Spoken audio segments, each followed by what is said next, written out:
দামেস্কের কিসওয়ে এলাকায় বিদ্যুৎ কেন্দ্রে ব্যস্ত শ্রমিকরা। মেরামত হচ্ছে কয়েল, সারানো হচ্ছে ক্ষতিগ্রস্ত যন্ত্রাংশ।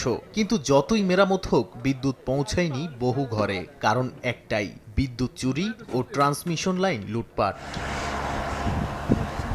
বিদ্যুৎ চুরি এখন বড় সংকট সিরিয়ার জন্য। সরকারের বিদ্যুৎ সরবরাহ ও বিতরণ বিভাগের প্রধান জানান, বসতবাড়ি থেকে শিল্প খাত সর্বত্রই চলছে অবৈধ সংযোগ ও চুরি। সম্প্রতি কাতারের ইউসিসি হোল্ডিংয়ের সঙ্গে বড় চুক্তি স্বাক্ষর করেছে সিরিয়া, যেটির আওতায় স্থাপিত হবে 4টি গ্যাস ভিত্তিক বিদ্যুৎ কেন্দ্র এবং একটি 1000 মেগাওয়াটের সৌর বিদ্যুৎ কেন্দ্র। সৌর প্রকল্প 1 বছর 8 মাস আর গ্যাস কেন্দ্র 3 বছর 6 মাসে বাস্তবায়ন হওয়ার কথা। তবে প্রকল্প যতই বড় হোক, বাস্তবতা কঠিন।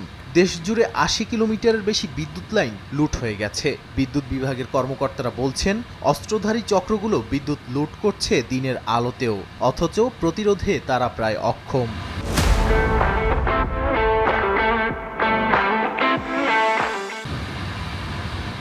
14 বছরের যুদ্ধের ধ্বংসস্তূপ থেকে উঠে দাঁড়ানোর চেষ্টায় এখন সিরিয়া। কিন্তু যতদিন না বিদ্যুৎ অবকাঠামো নিরাপদ করা যায়, ততদিন বিদেশি বিনিয়োগও হারাবে কার্যকারিতা।